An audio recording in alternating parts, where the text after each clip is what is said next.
Dans le premier épisode, nous avons récupéré cette BMW 335i négligée pour en faire une voiture parfaite de 500 chevaux au quotidien, tout en respectant le budget. Nous avons bien avancé, acheté la voiture, nettoyé des années de saleté, retiré le film teinté, réparé le feu arrière, remplacé un clip de frein à main cassée et fait d'autres petites réparations. Dans le deuxième épisode, tout devient intéressant avec notre première affaire sur Facebook Marketplace, la conversion du pare-choc avant M-Sport, très recherché, juste au nord de chez moi. Nous arrivons bientôt à l'endroit du pare-choc. Ce trajet était vraiment nul. Tu sais quoi? Ça a duré 1h30, 1h45, j'espère que ça vaudra le coup. Je suis très excité de voir ça. Maintenant, il faut que je trouve comment diable je vais réussir à le faire rentrer dans ma voiture. On m'ouvre une porte rouge vif et au centre-ville, je découvre un entrepôt plein de pièces auto-neuves en boîte. Nous en avons. C'est dingue. Mon Dieu, ce deal était absolument incroyable. J'ai vu un autre gars là-bas qui cherchait un capot et je lui ai dit « Hey, je cherche un capot style GTS, vous en avez un ?» Il m'a répondu « Oh ouais, je devrais en avoir un à l'arrière. » Je me dis « C'est pas possible. » Et puis il me donne le prix. Je fais. Je me dis que je ne pourrai jamais le ramener sans camion et ça ne rentre pas dans ma voiture. Maintenant, je conduis avec un pare-choc et un capot dessus. C'est fou. Alors, retournons là-bas et déballons tout ça parce que c'est vraiment louche. J'espère que ça va tenir.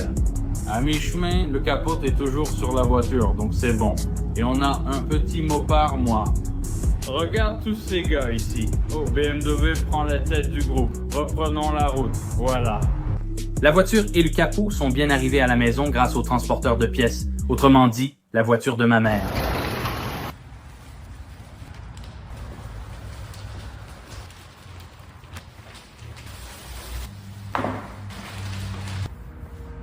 Les gars, ça va être complètement fou. Regardez ça.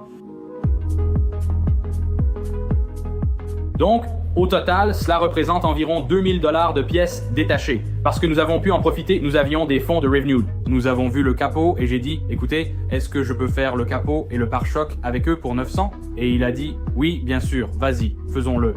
Donc, j'ai eu le capot et le pare-choc pour 900 $, ce qui nous permet d'économiser 1100 $ à réinjecter dans le budget de cette restauration. Allons-y et je pense qu'on va commencer par assembler tout ce pare-choc avant ici. Le seul inconvénient de ce pare-choc, c'est qu'il a des trous pour les capteurs, alors que ma voiture n'en a pas à l'avant. Donc, on va juste mettre ces bouchons là-dedans et le reste des éléments s'assemblera aussi. Allons-y. Après avoir travaillé un peu plus avec ce pare-choc, je me rends compte qu'il vient très probablement d'une marque chinoise. Honnêtement, tout s'assemble bien et je ne suis pas mécontent de cet ajustement jusqu'ici. Après avoir presque assemblé le nouveau pare-choc avant, il faut retirer l'ancien.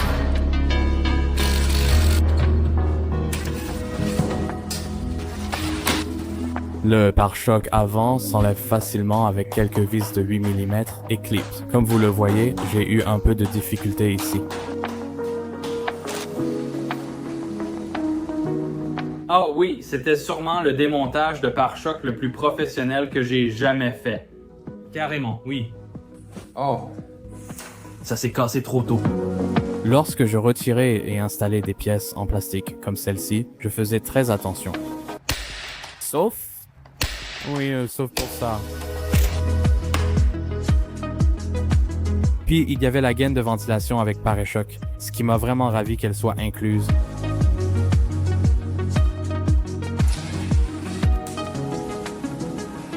C'est la dernière pièce du puzzle, elle permet de retirer les grilles de l'ancien pare-choc.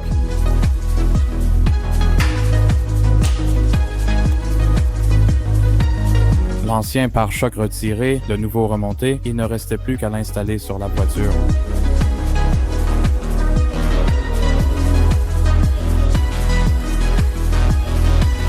J'étais un peu inquiet pour cet ajustement.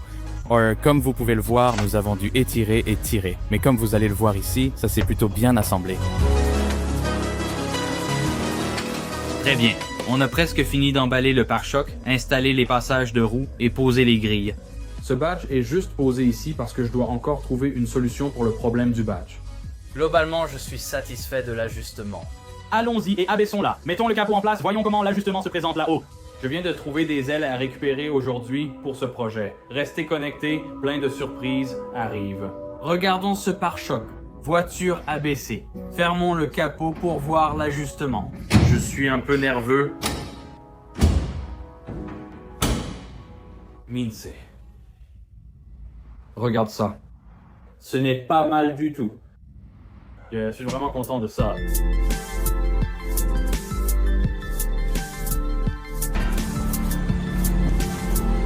Ça a vraiment l'air génial. C'est le moment. Nous allons maintenant installer le capot style GTS sur la 335. Le pare-choc avant M-Sport est absolument incroyable, mais comme je l'ai dit, une fois que tu as le pare-choc avant M-Sport, tout le reste paraît assez vide. J'hésite à entreprendre des ailes style M3, mais allons-y. Installons ce capot style GTS et voyons ce que ça donne. Je ne veux pas exagérer avec le style de cette voiture, mais je pense qu'avec le pare-choc, le capot et des jantes qui la rabaissent un peu, ça va vraiment lui donner une allure géniale avant qu'on la recouvre. Alors, allons-y et commençons. Ouvre le capot, enlève l'ancien et installe notre capot style GTS sur la voiture.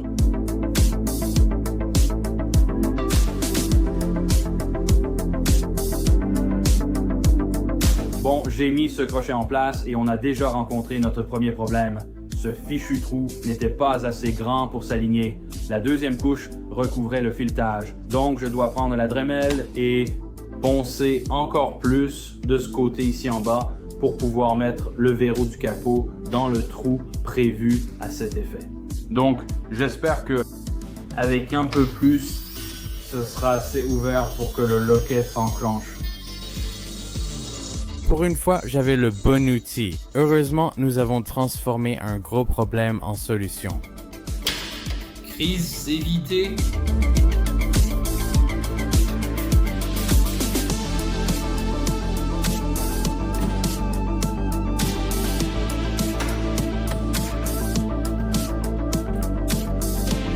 Et maintenant, pour la partie vraiment amusante.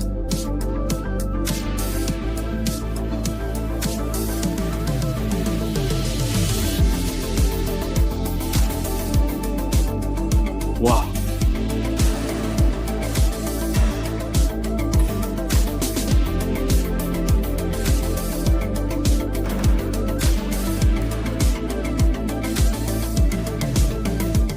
Le capot est installé.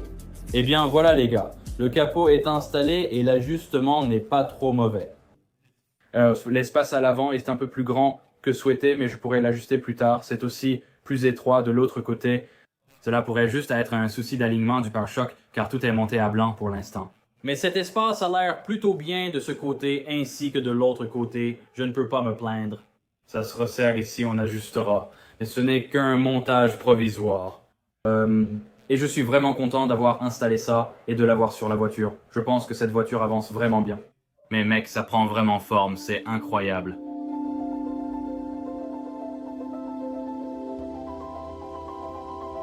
Dans la voiture, le téléphone fixé, nous repartons pour une affaire sur Facebook Marketplace.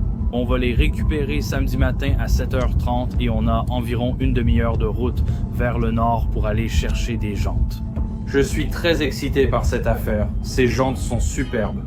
Ouais, ça fait quelques semaines que j'essaye de négocier avec ce gars et enfin, il a dit qu'il était disponible. J'ai pris la voiture pour venir, je me réveille encore, mais je suis très excité. Rien ne m'empêchera de profiter d'une bonne affaire sur Facebook Marketplace. Vous connaissez la routine, les gars, alors... Allons-y et arrêtons-nous ici et je vous tiendrai au courant quand on sera arrivé. Eh bien, comme vous pouvez le voir ici, juste là, on vient de récupérer les roues. On est en route pour rentrer à la maison. Je ne connais pas la marque et je ne connais pas la taille, les tailles exactes, mais apparemment elles viennent d'une F30, donc elles devraient aller sur la 335. Je suppose qu'on va devoir le découvrir. Nous allons nous attaquer au prochain problème avec cette voiture. À l'avant, vous pouvez voir qu'il y a pas mal de distance entre la roue et l'aile. À l'arrière, il n'y a pratiquement aucune distance. C'est selon moi l'ajustement parfait au quotidien. Je veux juste rabaisser l'avant et laisser l'arrière. J'ai acheté des ressorts courts. En abaissant l'avant, il s'accordera à l'arrière et, avec un peu de chance, nous donnera une belle allure. Faisons entrer la voiture et remplaçons les ressorts courts avant.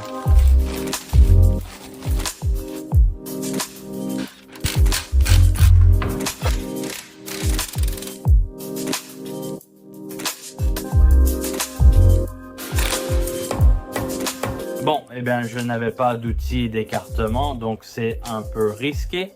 Mais j'ai mis ce pied de biche à l'arrière et j'ai attaché une sangle à l'arrière du pied de biche pour écarter le porte-fusée. Waouh, ça marche extrêmement bien.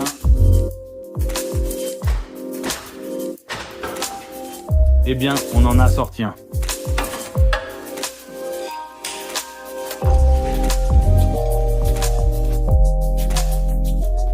Voilà, c'est un nouveau ressort. Vous pouvez voir qu'il est un peu plus petit en hauteur non comprimée.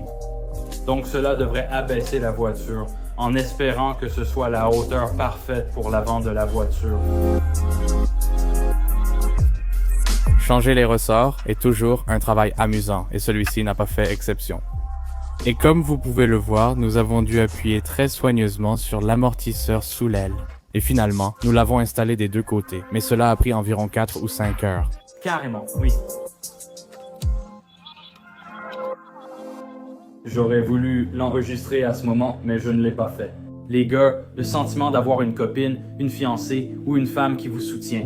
Ma fiancée vient de m'apporter du Chick-fil-A. Franchement, c'est un boulot pénible. Je me dis que ce truc me résiste toujours. J'ai presque fini, elle m'a apporté du Chick-fil-A. Il est 10h30 et il n'y a pas d'autre sensation. Si vous avez une copine qui vous soutient et que vous travaillez sur des voitures, vous connaissez ce sentiment d'avoir quelqu'un qui vous soutient, qui est là pour vous et qui rend tout ça vraiment précieux. Et ça continue. Et Chick-fil-A, tu te fiches de moi? Elle sait me faire plaisir. Merci ma chérie, j'apprécie. On a presque fini. Mangeons, puis reprenons la voiture. Je viens de serrer tout ça hors caméra. Je vais remettre ça en place maintenant. Les clips sont en dessous. Celui-ci se clipse parfaitement juste ici. Idem, le passe-câble s'insère. C'est remonté en haut. Et bien sûr, comme un vrai débutant, la seule chose que j'ai cassée, c'est le capteur de niveau d'effort. Rien qu'une paire de colliers de serrage ne puisse réparer. Et voilà les gars, les ressorts avant sont installés. Ça n'a pris qu'environ 5 heures. Je suis crevé touc. Ça a pris beaucoup plus de temps que ça n'aurait dû. N'ayant pas le bon outil pour le compresseur de ressort, nous sommes partis en chercher un nouveau. Avant de remettre les roues et de la redescendre, il me reste quelques détails à finir à l'extérieur. Mais l'une des choses qui m'enthousiasme vraiment aussi, c'est une lame avant. Donc celle-ci, je pense qu'elle pourrait être temporaire. Je vais vous montrer pourquoi. Regardez, je l'attrape. Voici la lame avant. D'habitude, je n'aime pas les splitters avant en deux parties, ni le faux carbone, mais cette lame avant à 50$ a été prise quand on a récupéré nos ailes. Je ne sais pas si je vous ai déjà montré les ailes. Ça arrivera bientôt dans cet épisode ou probablement le 3, alors restez à l'écoute. Cette lame avant coûtait 50$, comme je l'ai dit. C'était un ajout et elle sera probablement détruite. Il faut attendre la vraie lame. Je n'ai pas encore choisi laquelle. Installons celle-ci provisoirement. Je pense que ça va vraiment avoir l'air stylé, mais vous, dites-moi ce que vous en pensez. Allons-y, installons-la. Je n'exagère même pas. Ce truc rend vraiment super bien. Avec cette lame avant, ça a vraiment tout relié ensemble et je commence vraiment à voir le résultat que j'imaginais. Les gars, regardez-moi ça, c'est dingue.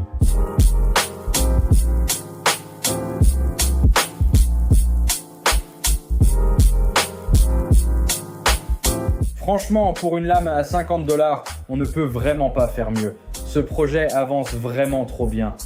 Je suis ravi, je n'en reviens pas de l'effet de cette lame avant, c'est génial. Et évidemment, tu vois qu'il y a un petit espace ici, je n'ai pas réussi à le fermer complètement. Il va falloir que je trouve une solution pour ça. Comme dit, c'est une rehausse temporaire. Ce n'est pas grave, mais ce truc a vraiment une allure de fou. J'en suis super content. Dites-moi ce que vous pensez de ce becquet dans les commentaires. Pour l'instant, remettons ces roues en place et ensuite on a encore 2 modifications à faire à l'intérieur. Ces petites modifications vont vraiment améliorer l'intérieur et l'apparence de la voiture. J'ai hâte de vous montrer. Mais d'abord, remettons les roues, posons la voiture et voyons le résultat. Je ne sais pas si je vous ai déjà montré les nouvelles roues, mais elles vont vraiment tout harmoniser. Ce sera dans l'épisode 3, alors restez avec nous. Mais pour l'instant, on remet la chaussette. Oh là là! Mon téléphone n'avait plus de stockage, justement quand la voiture descendait. Mais comme vous pouvez le voir, on a clairement gagné, ou plutôt perdu, de la hauteur de caisse. Encore 2 modifications à l'intérieur, on est un peu dispersé partout, mais je vous ai déjà montré, je crois. L'Apple CarPlay. Bienvenue de nouveau dans le cockpit. On est en route pour une autre affaire sur Facebook Marketplace. J'ai contacté un gars sur Facebook. Il proposait une unité Apple CarPlay à 450 $ alors qu'elle coûte généralement 4 cents. J'en ai trouvé une localement. Il a dit que 450 inclut l'installation. Je pourrais l'installer moi-même, mais c'est à 1 heure d'ici. Ce gars le fait depuis longtemps. Il va gérer ça vite. Je suis très excité. Ça rendra la voiture parfaite au quotidien. Impossible d'avoir une voiture quotidienne sans Apple CarPlay. On se retrouve quand on y sera. On vient de remonter dans la voiture et on va tester ici. Je dois la démarrer, ça va être normal et puis je suppose que ça va se reconnecter. Voilà, les gars, CarPlay est apparu. Et ensuite, je peux utiliser ce bouton rotatif. Wow, c'est génial. Ce truc est vraiment incroyable, les gars. Super fluide. Tu vas sur Spotify, tu cliques dessus comme ça, et ça met un peu plus de temps à charger parce que ça enregistre. Mais mec, je suis super content. Clique sur le bouton retour, ça reviendra en arrière. Ce truc est littéralement parfait, les gars. Nous allons remplacer notre volant et le levier de vitesse. Regardez ce qu'on a. Je suis tellement impatient d'installer ça et le levier de vitesse. Je ne sais pas lequel m'enthousiasme le plus. Et déballons ce truc. Regardez cette roue, les gars. Oh mon Dieu.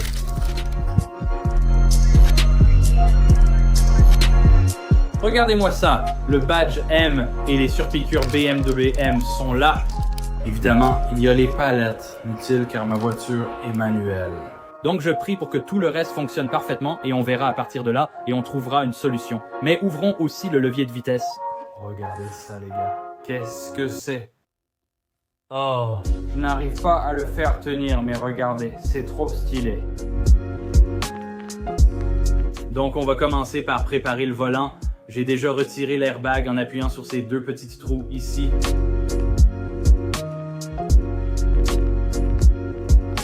Pas trop compliqué, juste quelques vis et 2 fils de connexion électrique à l'arrière.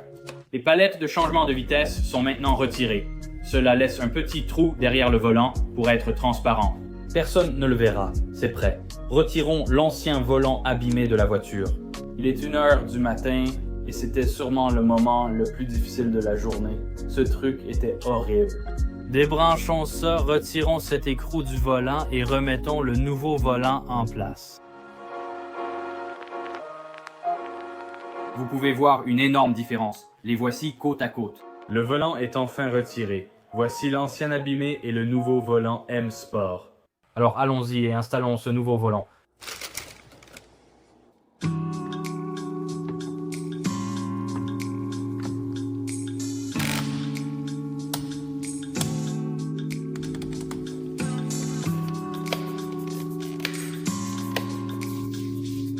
Première étape sur 2 terminée. Et ce volant a vraiment l'air incroyable.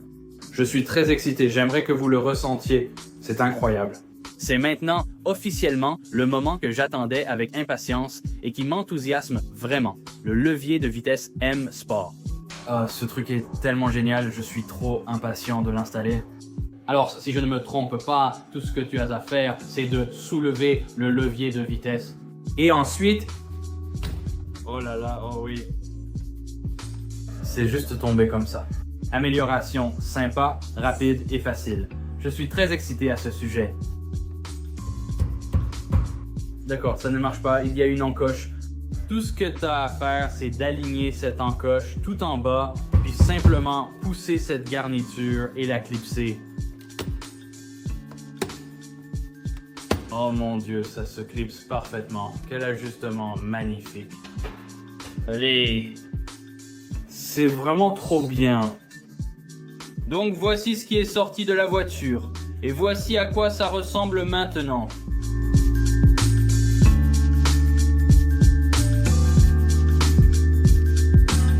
Bon, les gars, la voiture est descendue du pont. J'ai besoin d'un tendeur de courroie d'accessoires. Elle couine un peu, mais ce n'est pas un problème. Cette voiture paraît déjà tellement dingue. Il reste du travail, mais j'adore le résultat. Regardez-moi ça. Désolé, je n'ai pas pu avoir de bons plans roulants ni de vraies bonnes séquences pour la fin de l'épisode 2, mais voilà à quoi ressemble l'intérieur après l'épisode 2. Apple CarPlay, levier de vitesse M Sport et volant M Sport, l'intérieur est absolument incroyable. On va bientôt installer les nouvelles jantes. Je dois mettre en ces ailes, moi ça va vraiment rendre super stylé. Je pense que ça va être vraiment agressif. Dites-moi ce que vous en pensez. Il est environ 1h du matin. Et j'ai bossé quasiment toute la journée pour essayer de préparer ce truc et le finir pour vous. Pour conclure l'épisode 2, je suis très excité. Restez à l'écoute pour les roues, le covering, les ailes et peut-être encore quelques accessoires ou modifications, ainsi que des améliorations de puissance et de performance dans l'épisode 3. Merci beaucoup à vous d'avoir regardé. Je suis super excité par ce projet et par la façon dont il avance. C'est probablement l'un de mes préférés que nous ayons réalisé depuis longtemps. Merci encore d'avoir regardé. Likez, abonnez-vous et laissez un commentaire. On se retrouve dans la prochaine vidéo.